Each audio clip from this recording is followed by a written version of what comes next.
Hoje eu vim aqui sem as minhas unhas, porque eu fiquei com preguiça de colocar, pra falar sobre um livro sério, super sério. Até porque nem só de circo vive o palhaço.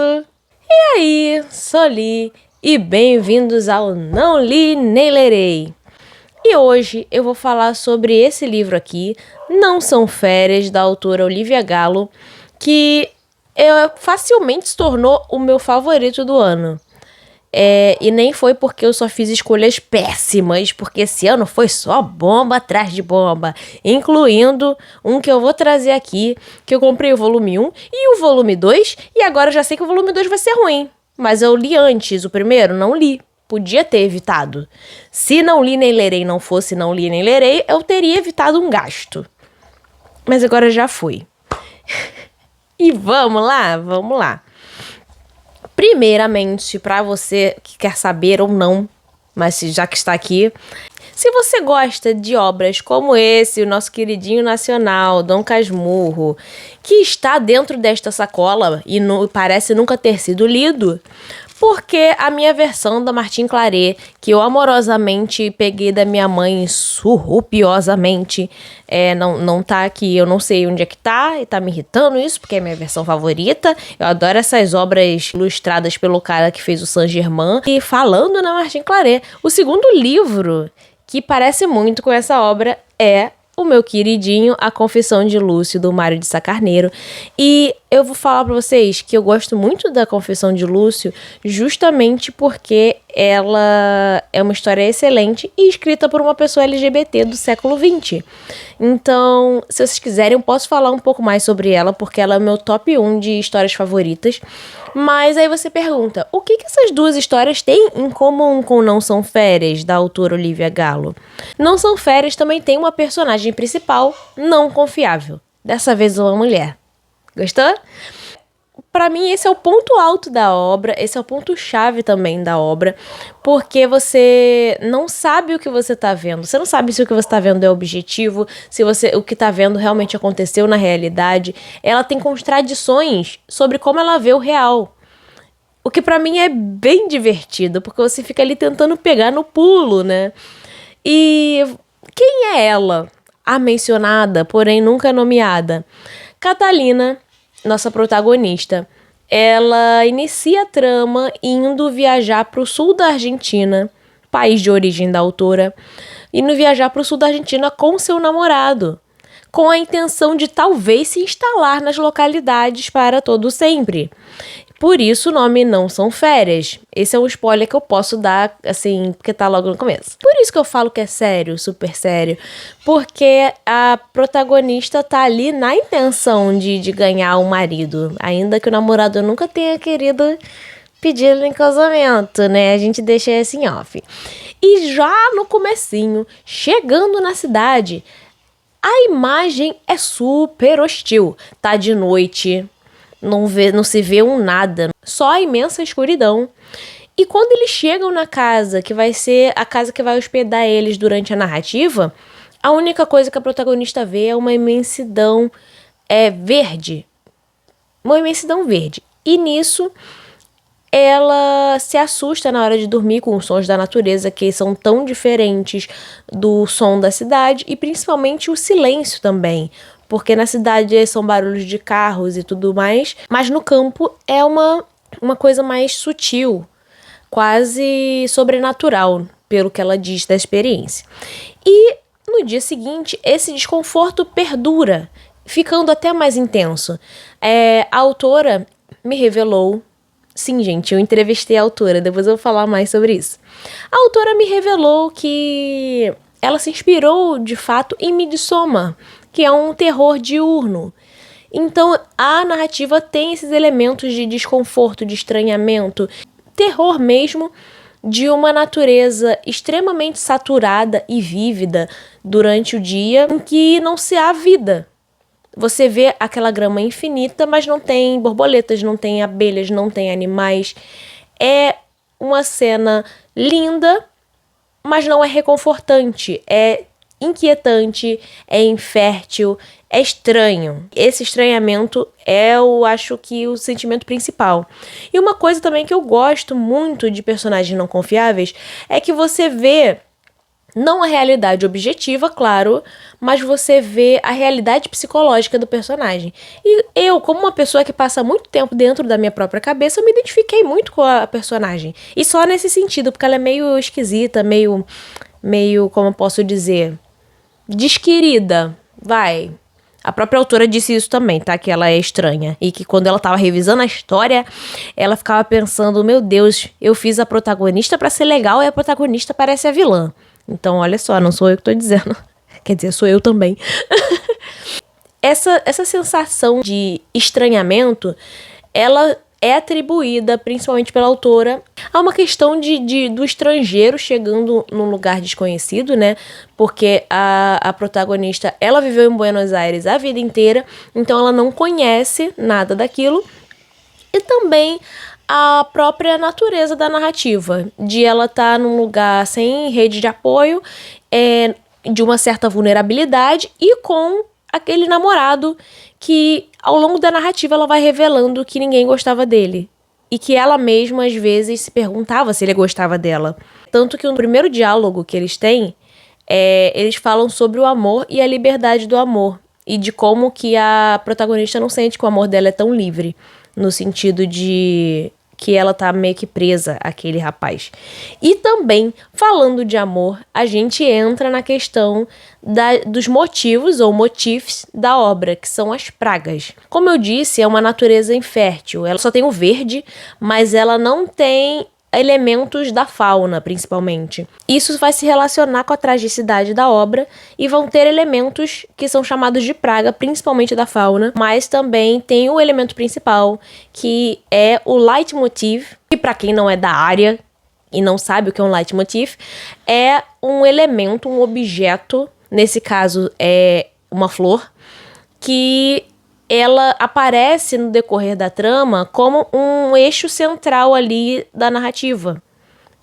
Um exemplo disso é a Branca de Neve com a maçã. A maçã, ela é um leitmotiv porque ela é o que dá a guinada ali na narrativa e ela é um objeto físico, aquela maçã. Eu também sou conhecimento. E em Não São Férias, o leitmotiv é a flor de Amancay, que é essa flor aqui que tem na capa. E é uma flor nativa da Argentina, eu não lembro se tem em outros lugares da América do Sul, e que ela é chamada de praga, porque ela nasce espontaneamente na natureza e ela sufoca outras plantações, tornando-se assim uma praga a ser controlada. Só que a protagonista, acostumada com as pragas da cidade, que são as baratas e os ratos, fica impressionada positivamente com aquela praga. Ela fala, mas que praga bonita. E pouco tempo depois ela se interessa por procurar a origem dessa praga. E ela tem uma lenda linda e trágica de amor e sacrifício. Porque é a história de uma comunidade indígena em que uma pessoa, que eu não lembro se era mulher ou homem, ela sai da sua comunidade em busca de uma cura para o seu amado.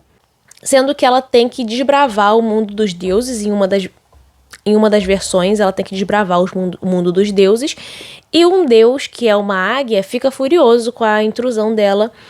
E ele, nessa versão, que eu não lembro se é a versão do livro ou se é a versão que eu pesquisei, crava suas garras no coração dessa pessoa, ao que ela diz que ela só queria uma cura pro amado dela, para uma doença que ela assolou ali a comunidade.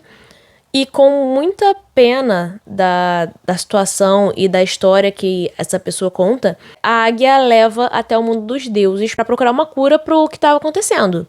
E nisso, quando ele vai carregando ela e ela está sangrando, é quando nascem as flores do Amancay, que são flores amarelas, mas que ela tem listras vermelhas. Então, ela é de fato uma simbologia muito forte presente, porque assim que a Catalina lê essa história, ela se sente conectada com a tragicidade da situação e do amor, e como o amor requer sacrifícios, e ela acha maravilhoso, tanto que muitas vezes ao longo da narrativa ela tenta usar essas flores para outras coisas que não seja só enfeitar o ambiente, tal como ela pensa de enfeite, né? ao ponto dela ser reprimida pela sogra, que além deles dois, dos protagonistas, tem 2 personagens secundários que aparecem com muito mais frequência, e a autora, e eu vou falar um pouco mais sobre isso depois, a autora atribui a eles a sinceridade, porque a relação entre os protagonistas, ela é muito, eu diria até traiçoeira. Vai. Eu não vou dar spoiler. Eu adoro dar spoiler. Sim, já dei muitos aqui, inclusive. Mas dessa história eu não quero dar spoiler, porque eu quero muito que vocês leiam. De verdade, eu estou aqui por esta obra. E aí eu já vou engatar na parte das questões da entrevista com a autora, mas já dizendo que, gente, eu não tô ganhando nada por isso. O que eu tinha que ganhar, eu ganhei pelo trabalho que eu fiz, que eu entrevistei a autora e traduzi a entrevista para o português, porque ela é da Argentina. Eu, nesse processo de me preparar para a entrevista, eu me encantei com o livro. Foi isso. Não tem nenhum retorno monetário. A única coisa que eu recebi, para além do pagamento, foi esse livro aqui.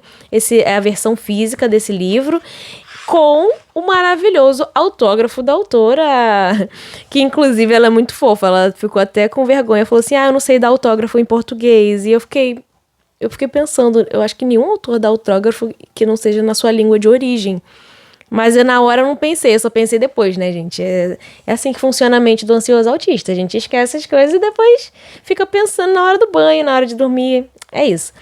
E sobre a entrevista em si, autora maravilhosa, super simpática. Quando eu perguntei da inspiração dela, das inspirações para o livro, além de Midsommar, ela trouxe um outro livro nacional, viu? Eu fiquei até surpresa, que a segunda inspiração dela foi a nossa queridinha, a Clarice Lispector, com o seu livro Laços de Família, o capítulo em que fala do conto Amor. Tanto que ela ficou muito feliz. A gente estava tendo essa entrevista no Jardim Botânico, que é onde se passa a história Amor da Clarice Lispector, e ela disse que é a história que ela sempre, sempre, sempre relê, porque além de ser uma história de conforto, ela achou genial, e por isso que ela lê muito, e que foi inspiração para Catalina, porque, contextualizando só aqui brevemente, em Amor, a protagonista Ana, se eu não me engano, ela tá num bonde e ela acaba vendo uma pessoa que faz ela refletir sobre toda a sua vida. Então tem essa questão da introspecção, tem aquela questão do personagem que pensa muito. Então ela trouxe isso pra Catalina, uma inspiração nossa, né? Brasil, ziu, ziu. E aí eu também já aproveitei pra recomendar o Machado de Assis pra ela, pra gente fazer essa troca, né? Uma querida. E ao falar mais sobre a sua obra, ela fala sobre essa relação da protagonista e o seu namorado.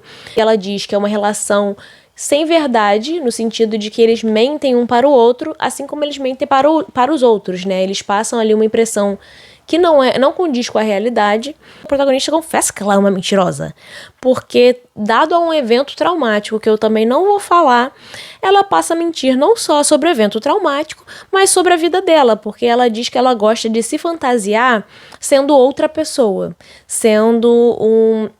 ela ouve as histórias das pessoas e quer replicar como se ela fosse aquela pessoa. Ai, mas é muito estranho, sim, eu também acho. Mas eu gostei porque deu uma tridimensionalidade a essa protagonista. E outra coisa que eu acho maravilhosa dessa obra, ninguém é boa bisca, ninguém presta ali. Então, a forma como as coisas são construídas deixa os personagens muito cinzas. O que é engraçado, né? Porque eu acabei de falar da natureza saturada. Então, o decorrer da narrativa até o clímax é maravilhoso. E aí quando acaba, parece que cortou um fio. E você fica, meu Deus, agora eu posso piscar, agora eu posso dormir. Então, é uma narrativa, eu diria, mais de suspense e de uma coisa ali psicológica, um realismo intimista e psicológico, enquanto flerta ligeiramente com o terror. No começo é mais. No começo, eu confesso que eu deixei de ler um dos dias porque eu tava com medo e já era de noite. Então eu falei, não, hoje não, Satã. E fui dormir. Mas eu adorei a história. A edição está perfeita, porque como eu já falei no meu primeiro vídeo, eu sou cadelinho sim da diagramação. Olha só que coisa maravilhosa, olha isso aqui, essa entrada do capítulo, olha a diagramação. sabe? E aí ele é dividido em partes ainda. Então, tem tem essa gravaçãozinha, aqui, essa imagenzinha, tudo remetendo à viagem. E realmente é uma jornada, mas é uma jornada principalmente para dentro.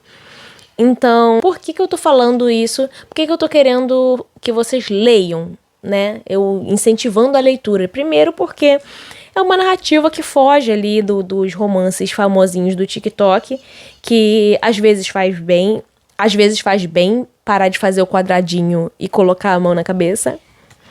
E também porque eu acredito no que eu li. Gostei do que eu li, foi diferente do que eu vinha lendo. Esse é o primeiro livro da autora no Brasil, então vamos apoiar sim, nem que seja comprando um e-book.